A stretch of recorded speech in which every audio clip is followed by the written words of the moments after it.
USA Today Sports, Reuters. People now know the University of Maryland, Baltimore County, as the ultimate Cinderella, an overnight social media sensation, the team that magically emerged as the first No.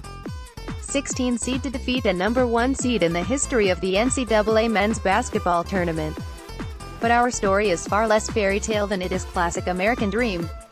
Our magic comes from questioning expectations, putting in the hard work, and staying focused. The nation saw the results on the court Friday night.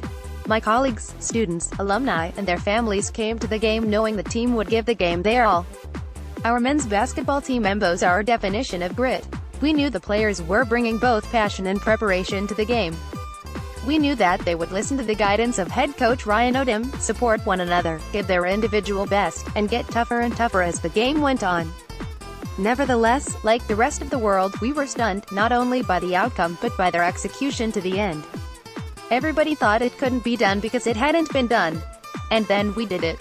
I'm not embarrassed to say that I know much more about mathematics than basketball, and I continue to learn about the game from Coach Odom, my mentee Jairus Lyles, and others.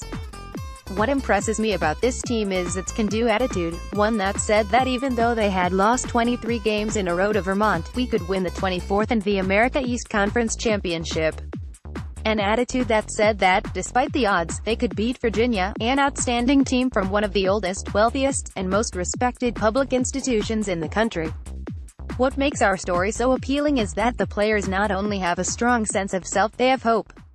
It is not idle hope, and that showed on Friday, too. Even the few people who thought we had a chance to win never thought we would do so by 20 points. Our win wasn't a fluke. We won convincingly because we had worked hard to be ready.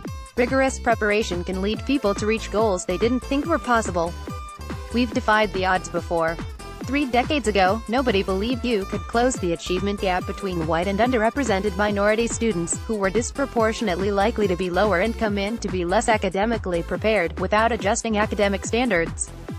But UMBC and the philanthropist Robert Meyerhoff didn't believe it had to be that way.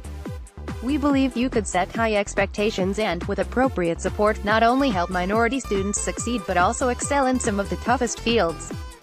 We started the Meyerhoff Scholars Program to support, challenge, and mentor underrepresented minority students in the sciences, technology, engineering, and math STEM. Today, the university is a top producer of African American graduates who go on to earn PhDs in the sciences, and is the leading producer of ones who go on to earn MD PhDs. The lessons learned have spread across the campus and across disciplines, and we are now graduating students of all races and of all socioeconomic backgrounds who go on to earn PhDs and join the faculties of some of the most prestigious institutions in the country, from Harvard to Duke. In fact, in the ONS Friday were 3 alumni who are on the Duke medical faculty, 2 of whom were UMBC athletes. In just the past 2 years, we produced a Rhodes Scholar, and we saw a researcher and exemplary mentor to students elected to the National Academy of Sciences. Even as a young research university, we are in the top 20 in funding from NASA, and numerous humanities faculty are receiving prestigious national and international awards. Everybody thought it couldn't be done because it hadn't been done. And then we did it. This week has been a mountaintop experience for the UMBC community. On Monday, I accepted a Lifetime Achievement Award on behalf of the university from the American Council on Education. The award honored the careers of so many people on campus who have transformed the lives of thousands of students. I reflected on my TED Talk on the 4 pillars of college success in STEM and how my thinking over the years has evolved.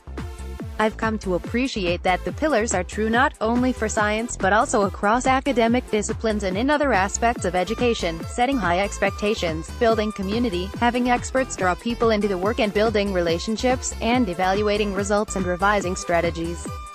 We saw Coach Odom and the team demonstrate that on Friday, and throughout the year. It's no coincidence that 2 of our strongest players, Jairus Lyles and Joe Sherburne, earned 4.0 GPAs this fall, or that Joe was just named a first-team academic All-American. In other arenas, we continue to tackle seemingly intractable problems. Our Sherman STEM Teacher Scholars Program trains some of the best students in math and science to teach in middle schools in challenging city environments. Our Center for Women in Technology and its Scholars Program are working to reverse the substantial decline in the number of women in computing. Our Linehan artists, scholars and students in our Breaking Ground Civic Engagement program use the arts and humanities to help address problems in Baltimore and other cities, including documenting the impact of deindustrialization. What we saw Friday night reflected inclusivity.